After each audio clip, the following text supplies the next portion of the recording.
गुरुदेव, ये लीजिए राजभोग, ठाकुर जी को भोग लगाइए।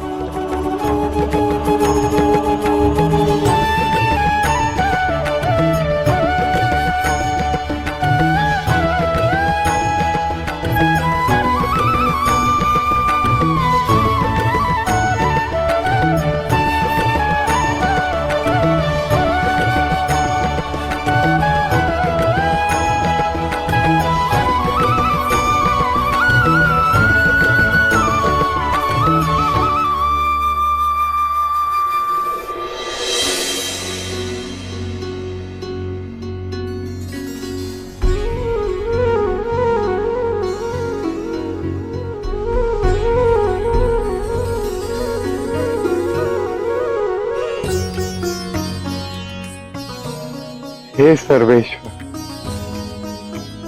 हे वृंदावनेश्वरी, राजभोग का समय हो गया है,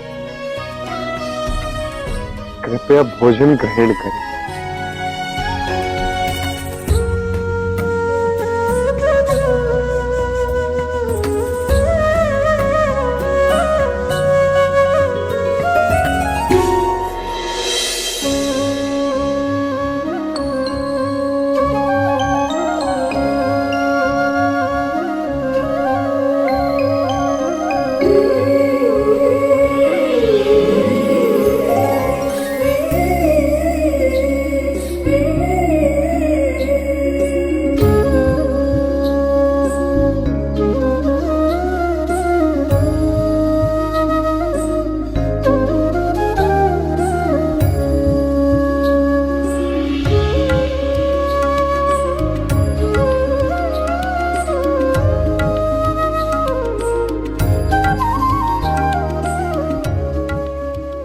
हे प्रभु, निकुंज में तो सभी सखियां मिलकर आपको अपने हाथों से भोग खिला रही हैं, केवल मैं ही वहां उपस्थित नहीं हूं।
जब भी कोई दीन भाव लेकर आता है शरण में, तो उसके सभी पुराने पाप भी धुल जाते हैं।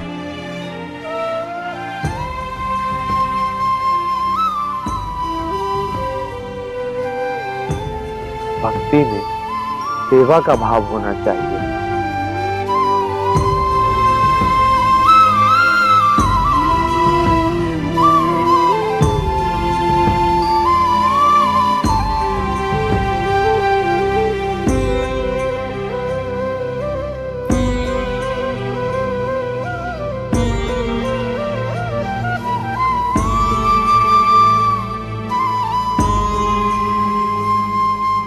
प्रणाम प्रभु। कल्याण हो।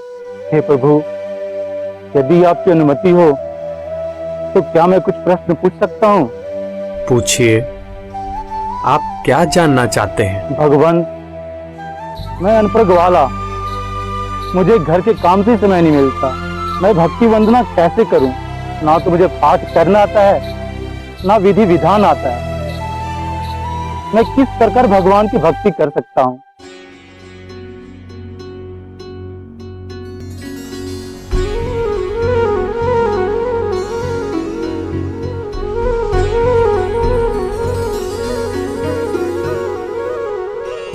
सुबह शाम गुरु द्वारा दिए गए मंत्र का जाप कर शेष समय हरि नाम का जाप करना अपने आप में पर्याप्त है।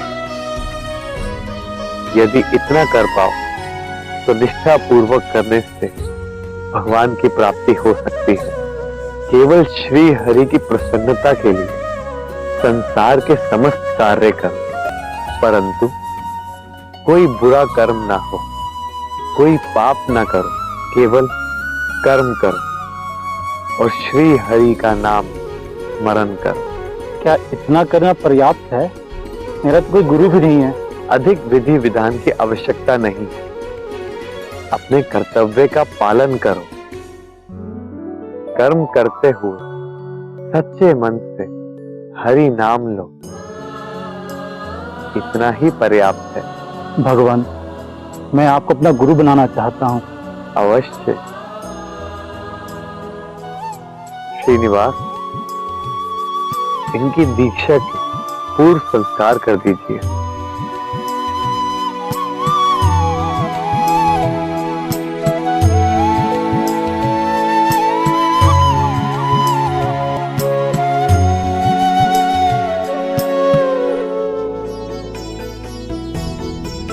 सब यही सोचते हैं कि अपना कार्य करते हुए ठाकुर जी के लिए पूजा अर्चना करने का समय निकाल सके।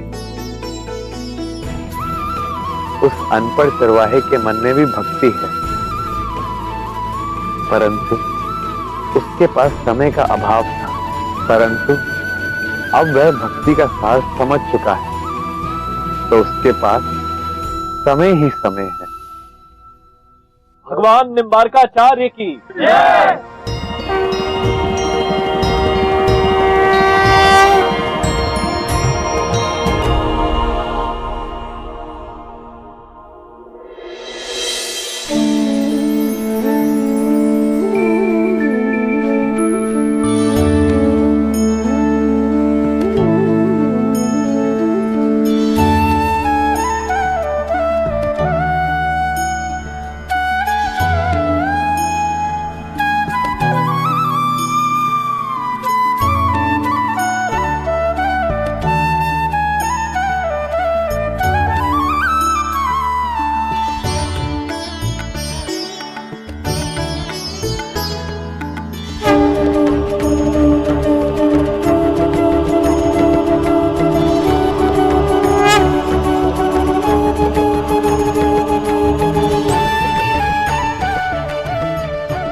वाह, कितना भव्य श्रृंगार किया है आपने।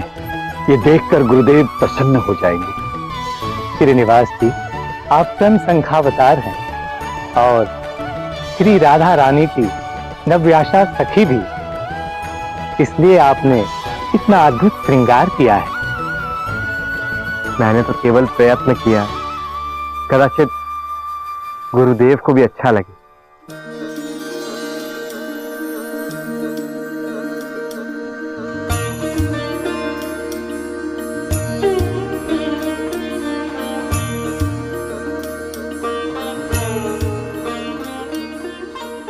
कल्याण हो।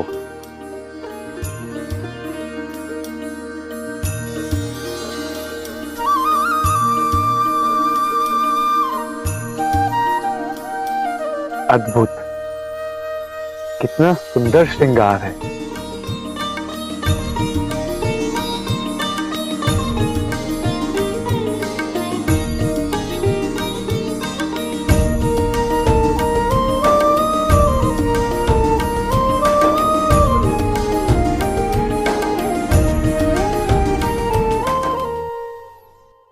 ये क्या, राधा रानी की नथ नहीं है?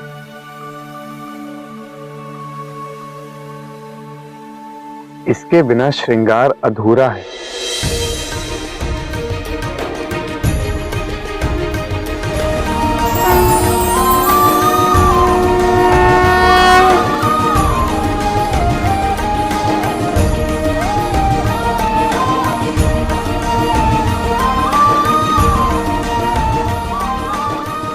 ये क्या, गुरुदेव श्री राधा रानी की नथ स्वयं बन गए। किंतु मैं राधा रानी को नथ बनाना कैसे भूल गया। किंतु गुरुदेव नथ कैसे बन सकते हैं? उनके 8 रूपों में से ये रूप तो है ही नहीं। ऋषिवर, गुरुदेव 8 स्वरूपों में तो नित्य विराजते ही हैं, किंतु ब्रज में निवास करने वाली सखियां आवश्यकता पड़ने पर कभी भी किसी भी समय कोई भी रूप धारण कर सकती है। आज गुरुदेव ने ऐसा ही किया है। वास्तव में मुझसे आज बहुत बड़ी भूल हुई, किंतु मेरे गुरुदेव ने स्वयं आकर मेरी त्रुटि को सुधार दिया। आप धन्य हैं गुरुदेव। जगत गुरु निम्बारकाचार्य की जय। जगत गुरु निम्बारकाचार्य की जय।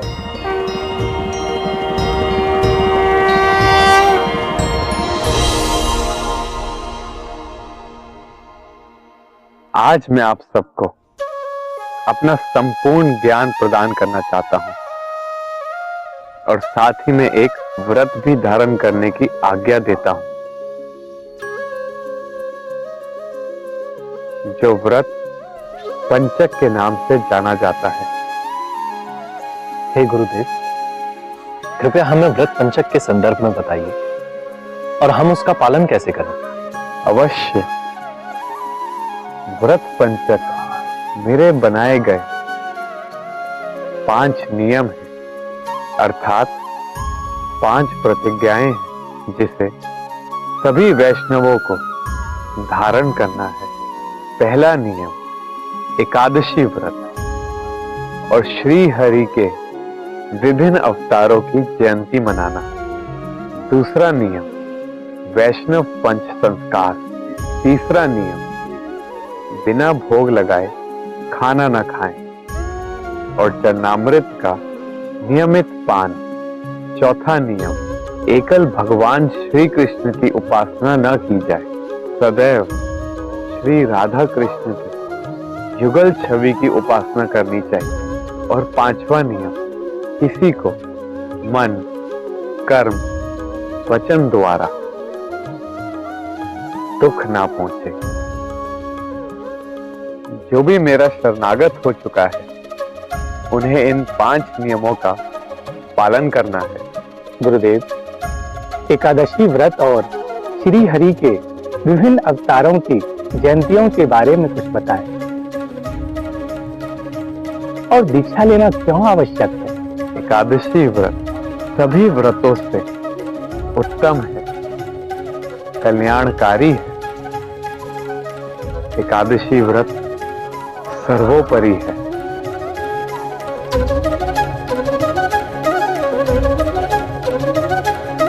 प्रत्येक वैष्णव के लिए एकादशी व्रत का पालन करना धर्म है। विधि पूर्वक एकादशी व्रत करने से हरि भक्ति मिलती है। उस दिन अन्न का त्याग करें। यदि हो सके तो निर्जला व्रत करें, अन्यथा 1 या 2 बार जल ग्रहण करें। यदि ये भी संभव ना हो तो 1 बार फलाहार ग्रहण करें। श्री हरि के विभिन्न अवतारों की जयंतियों जैसे राधाष्टमी, श्री कृष्ण जन्माष्टमी, रामनवमी में भी इन्हीं नियमों का पालन करना है और साथ ही भव्यता से उनका जन्मोत्सव भी मनाना चाहिए। गुरुदेव, वैष्णव पंच संस्कार के संदर्भ में हमें बताइए। वैष्णव पंच संस्कार अर्थात ये 5 वैष्णव संस्कार जिससे प्रत्येक वैष्णव को संस्कारित होना है।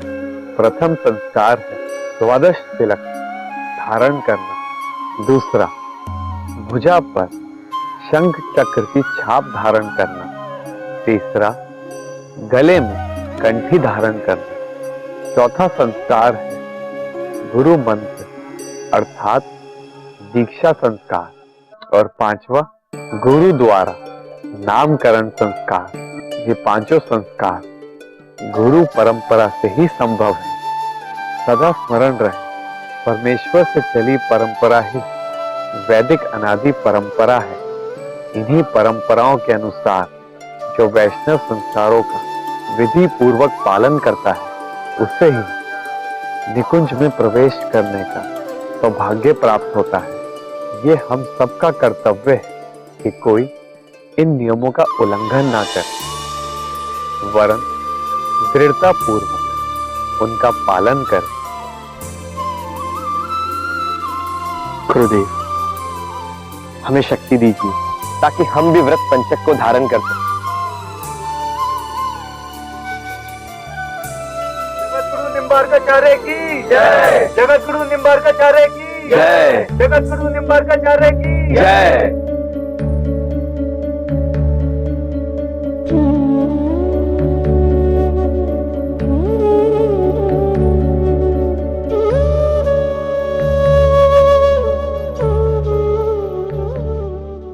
राधा माधव की जय। राधा माधव की जय।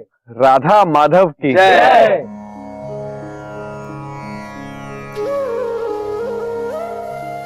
आप सब ज्ञानी हैं, परंतु मैं जानता हूं जनहित के लिए आपने ये प्रश्न किया और इसीलिए मैं बहुत प्रसन्न हूं। ये परहित भाव है, सुखी मन का परिचायक है। दूसरों की भलाई, दूसरों के कल्याण की बातों से अंतःकरण पवित्र हो जाता है। ये भक्ति में परम सहायक सिद्ध होता है। पूछिए, आप सब क्या जानना चाहते हैं? गुरुदेव, ब्रह्म, जीव, प्रकृति तत्व क्या है? इन तीनों में परस्पर क्या संबंध है? परम तत्व क्या है? गुरुदेव, वेदांत के सार के बारे में भी बताइए। ब्रह्म सच्चिदानंद स्वरूप है। ये अनादिकाल से सदा के लिए है और इनका ना अंत है ना आदि। निर्गुण है, गुणातीत है और गुणाकार भी है। सर्वज्ञ, शक्ति स्वरूप है। वे सकल सृष्टि का आधार है। वह रचना भी है, रचनाकार भी है। वे सभी कारणों के कारण हैं। वही परम तत्व भगवान श्री कृष्ण है। जीव ब्रह्म का अंश है, सत्य सनातन है और ये सदा ही श्री हरि के अधीन रहता है। इसका आकार बहुत सूक्ष्म है। प्रत्येक शरीर में ये अलग अलग रहता है। ये संसार भी भगवान का ही रूप है। ये सृष्टि परमात्मा की है। ये सर्ग विसर्ग स्वयं परमात्मा है। वेद वाणी कहती है, ब्रह्म ही सब कुछ है। ब्रह्म के सिवा कुछ भी नहीं। यही वेदांत का सार है। गुरुदेव, परम सुख क्या है और ईश्वर की कृपा कैसे प्राप्त हो सकती है? सखी भाव से राधा माधव की सेवा करने से जिस सुख की प्राप्ति होती है, वही परम सुख है। इससे परे और कोई सुख नहीं। और प्रातः वृंदावन में सखी भाव से राधा रानी का ध्यान करने से, श्री सर्वेश्वर के स्मरण स्त्रोत का पाठ तथा राधाष्टक का पाठ करने से, हर समय श्री राधा सर्वेश्वर का चिंतन करने से, युगल नाम का जाप करने से ईश्वर की कृपा की प्राप्ति होती है।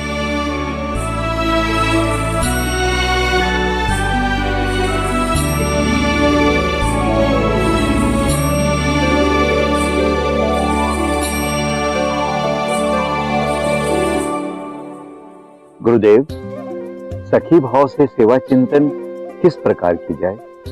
साधक अपने अंतर मन से दृढ़ चिंतन मनन करे, श्रद्धा विश्वास से धीर धरे और प्रातः काल ये विचार करे कि मैं भी राधा रानी की सखियों में से एक सखी हूं। सर्व कला संपन्न सुंदर और नवल किशोरी हूं। राधा माधव की प्रसन्नता ही मेरी प्रसन्नता है और उनकी सेवा ही मेरी दिनचर्या है। मेरे नेत्र दोनों को सदैव ही एक साथ देखना चाहते हैं और मैं कृष्ण से भी अधिक श्री राधा रानी से प्रेम करती अपने मन मंदिर में सच्ची प्रेम को उजागर करके सच्ची लगन से सेवा करना, उसी चिंतन में अपने आप को खोना ही सखी भाव का चिंतन स्वरूप है। गुरुदेव, यदि भक्ति में कोई त्रुटि हो जाए, सेवा अपराध या नाम अपराध हो जाए, तो इसका प्रायश्चित कैसे करें? इसका प्रायश्चित सुगम है। तुलसी जल से शालिग्राम का पूजन अर्चन करने से या भगवत गीता का पाठ करने से सेवा अपराध से मुक्ति मिलती तथा नाम अपराध से मुक्ति के लिए गुरु से क्षमा मांगना चाहिए तथा भूल ना दोहराने का दृढ़ संकल्प लें और भजन करना चाहिए। मन चंचल है, इधर उधर भटकता है, मन पावन कैसे हो? ऐसे में कोई हरि चिंतन कैसे करे? कलुषित मन, चंचल मन को कोई बांध कर कैसे रखे और फिर हरि चिंतन करे? सत्संग करें, अपराधों से बचें, सद्ग्रंथों का अध्ययन करें, युगल नाम जाप करें। 12 अंगुल से छोटे सचल ठाकुर जी अपने घर में स्थापित करके नित्य पूजा अर्चना करें, संतों की सेवा करें, घर गृहस्थी का काम करते हुए हरि का नाम लें। गुरुदेव, अपरा और परा भक्ति में क्या अंतर है? विधि भक्ति को ही अपरा भक्ति कहा जाता है। जैसे गुरु की शरणागति, गिरिराज की परिक्रमा, तुलसी की सेवा, श्रवण, कीर्तन, भागवत पाठ आदि भक्ति के 64 अंग ही अपरा भक्ति के रूप हैं और संत कृपा से अपरा भक्ति परा भक्ति में परिवर्तित हो जाती है, जिसे प्रेमा भक्ति भी कहते हैं। हम आप जैसे गुरु को पाकर आप पर बलिहार हैं। जगत गुरु निम्बारकाचार्य की जय। जगत गुरु निम्बारकाचार्य की जय।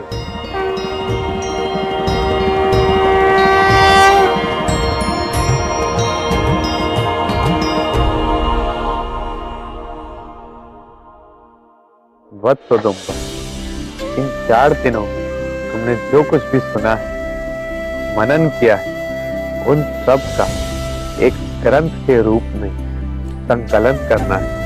जो आज्ञा गुरुदेव।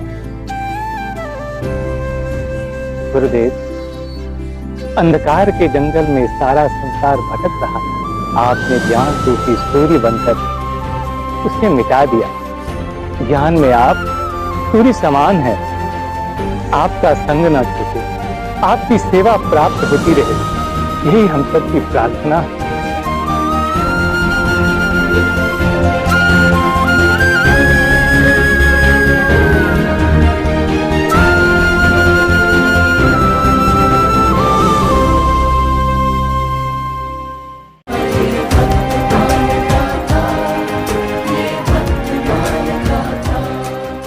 जय श्री राधे, जय श्री कृष्ण। हम लोग इस चरित्र को देख अवश्य रहे हैं, लेकिन फिर भी देख कर भी कई बार हम अनदेखे ही रह जाते हैं। जैसे उदाहरण के रूप में आज निम्बार्क भगवान ने जब राजभोग लगाया, तो उस समय आप लोगों ने शायद ध्यान नहीं दिया होगा किस प्रकार से राजभोग लगाए। और ऐसी उसके बाद झूला झुलाया, छोटा सा चांदी का पलना है, उसमें निम्बार्क भगवान छोटे से झूले में झूला झूला रहे हैं। लेकिन मैं समझता हूँ शायद आप लोगों ने देख कर भी दिखाने कि वो क्या दिखाने का हमने प्रयास किया, क्या हम समझाना चाहते हैं इस चरित्र के माध्यम से। वो ये, यहाँ साधक जब ठाकुर जी की स्थापना करता है मंदिर में, तो जब भी वो भोग लगाए, कैसे लगाए भोग तो आपने देखा होगा, लेकिन ध्यान नहीं दिया। कैसे भोग लगाया? घंटी बजाकर नहीं, बल्कि भाव क्या किया कि निकुंज वृंदावन में प्रिया प्रीतम का सखियां भोग लगा रही है, भोग अरगवा रही है। कैसे मनोहार पूर्वक अपने हाथों से कोर लेकर के प्रिया प्रीतम के मुख में अर्पण कर रही है। ऐसा चिंतन करे साधक, जब भी ठाकुर जी का भोग लगाए तो उस समय भले खुली आंखों से चाहे आंखें बंद करके वो भोग लगाए निकुंज में। यही है निकुंज की उपासना। फिर आपने देखा होगा झूला झुलाया, तो यहाँ ठाकुर जी का पलना हर घर में हम देखते हैं झूला होता है सावन में ठाकुर जी का, जन्माष्टमी के दिन भी झूला। तो यहाँ ठाकुर जी को जब झूला झूला रहे हैं तो आपने देखा होगा निम्बार्क भगवान झूला तो झूला रहे हैं बाहर, लेकिन अंदर चिंतन में क्या, अंदर चिंतन में देख रहे हैं क्या कि प्रिया प्रीतम झूले पर बैठे और सखी झूला झूला रही है।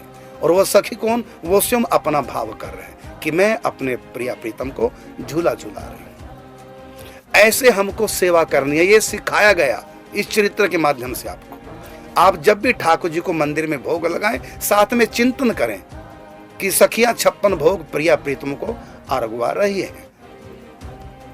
देखो कैसे मनोहार पूर्वक सखियां प्रिया प्रीतम को खिला रही हैं। इसी प्रकार आप पलना झूला रहे हैं तो मनी मन चिंतन में पहुंच जाओ निकुंज में, प्रिया प्रीतम झूला झूल रहे हैं। ये तो 2 उदाहरण दिए हैं। बाकी अष्टयाम सेवा, सुबह से रात्रि तक शयन तक जो भी आप सेवा करते हैं, उस सेवा का संबंध नित्य लीला से जोड़ो। यही है उपासना। चाहे आंख बंद करके चाहे आंख खोल करके। आपने दूध का भोग लगाया, पर्दा बंद कर दिया, घंटी बजा दी और अपने काम में लग गए और थोड़ी देर बाद भोग को उसार लिया। ऐसे नहीं भोग लगता। मन से चिंतन करो कि निकुंज में सखियां मनोहार पूर्वक बड़े प्रेम से, लाड़ प्यार चाव से प्रिया प्रीतम को दुग्ध पान करा रही हैं। कैसे गिलास पहले मुख से लगाया किशोरी जी ने, फिर घूंट पिया, फिर ठाकुर जी उसी में से लेते हैं। यद्यपि 2 गिलास है, अलग अलग है, लेकिन ठाकुर जी गिलास उठा के पहले किशोरी जी को पिलाते हैं, फिर स्वयं पीते हैं। ऐसे श्री जी भी करती है। ऐसे चिंतन करो साथ में, तब आपके मंदिर में ठाकुर जी को भोग लगेगा। ऐसी गर्मी का महीना है, आपने भले यहाँ बिजली का पंखा ऑन कर दिया ठाकुर जी के लिए, लेकिन उस समय मन ही मन सोचो कि निकुंज में सखियां पंखे से हवा कर रही हैं। आप यहाँ ठाकुर जी को स्नान करा रहे हैं तो मन ही मन सोचो, चिंतन करो। स्नान कुंज में सखियां प्रिया प्रीतम को स्नान करा रही हैं, उसको पूरा दर्शन करो चिंतन में। तो बाहर जो हम स्थापना करके सेवा करते हैं ठाकुर जी की, उसके साथ साथ भीतर निकुंज की सेवा भी करो साथ साथ। ये हमने सिखाने का प्रयास किया और ऐसा लिखा भी है। इस प्रकार से आपको ठाकुर जी की सेवा करनी मंदिर में साथ साथ। जरूरी नहीं कि आपको पूरा ज्ञान हो, आप पढ़े लिखे हों, संस्कृत जानते हों, पूजा पाठ का पूरा नॉलेज हो। इसके बाद दृश्य आपने देखा, अनपढ़ गवाला, गैया चराने वाला, जो कुछ नहीं जानता पूजा पाठ के बारे में, पढ़ा लिखा भी नहीं, तो आकर के निम्बार्क भगवान से कहा कि कैसे मेरा उद्धार होगा, कैसे मैं भजन करूं। तो बता दिया, गुरु मंत्र दिया। बस ये गुरु मंत्र सुबह शाम बैठ के करना और हर समय प्रभु के नाम का जाप करना। और जो भी तुम अपने घर गृहस्थी में कुछ भी काम कर रहे हो, प्रभु की सेवा मान करके अपराधों से बचकर घर के कर्म करते रहिए और कर्म करते हुए साथ में नाम जाप कीजिए। बस हो गया इतने में उद्धार।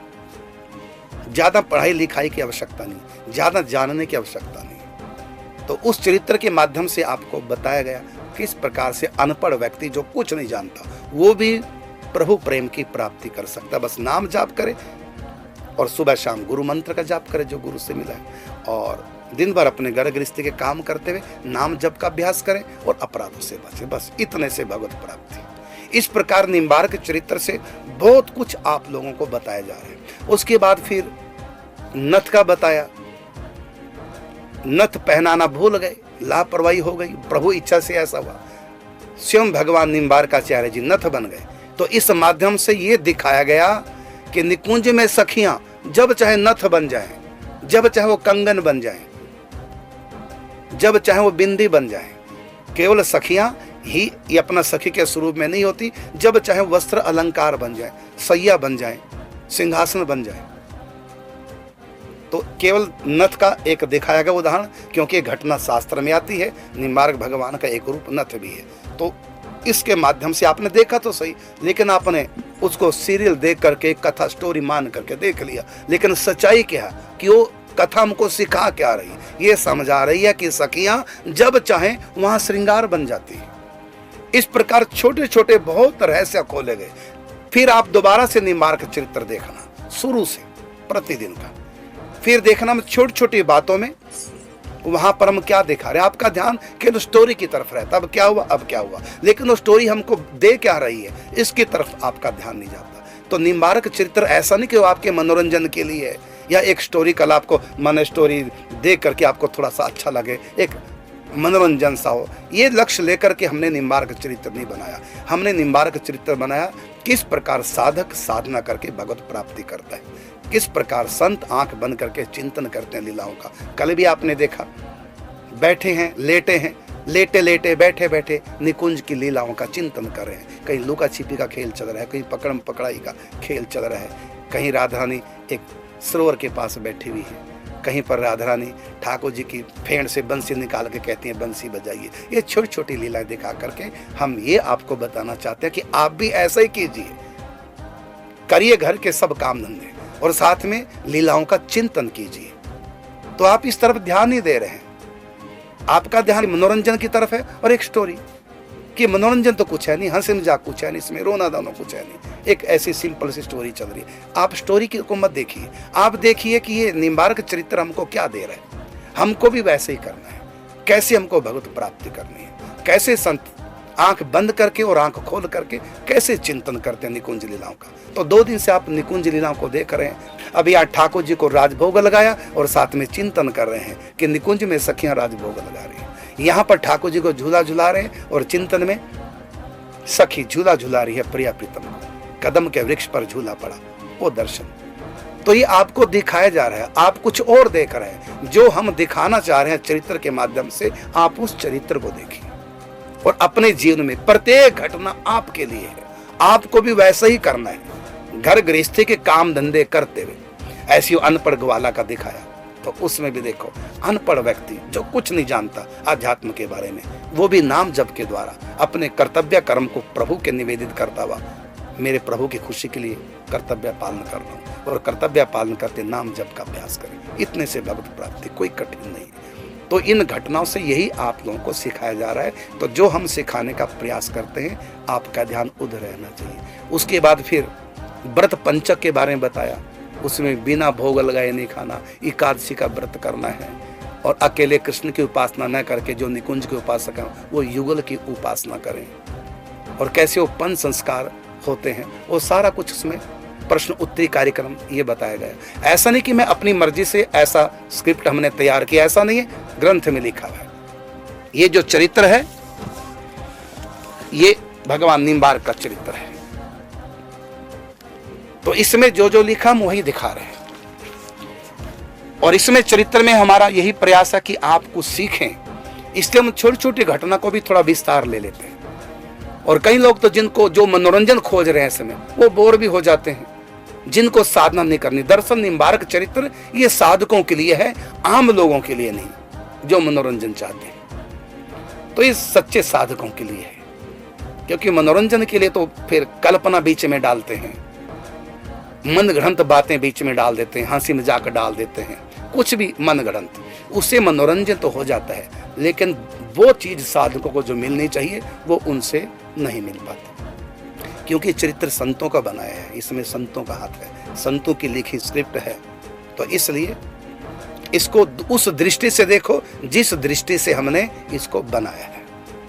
ध्यान से देखो निम्बार्क भगवान क्या क्या कह रहे हैं। और ये चरित्र एक बार नहीं, बार बार देखने का। जैसे आज ही बताया है कौन से 5 व्रत प्रत्येक वैष्णव को धारण करने चाहिए, उसमें दिखाया है, बताया है। वो प्रश्नोत्तरी कार्यक्रम जो देख रहे हैं आप, तो उसमें कितना कुछ आप लोगों के लिए, इसको तो आप बार बार देखिए और अपने जीवन में उतारिए। एक प्रकार से प्रवचन हो रहा है किस प्रकार से साधक को करना चाहिए। अब अधिक समय नहीं लेते, अब आपको मिलेंगे 15 मिनट के बाद ठीक 8:45 बजे रात्रि, प्रतिदिन की भांति चरण छाया यूट्यूब चैनल पर आपके प्रश्नों को लेकर के। तब तक के लिए चाहेंगे आपसे अनुमति। जय श्री राधे, जय श्री कृष्ण।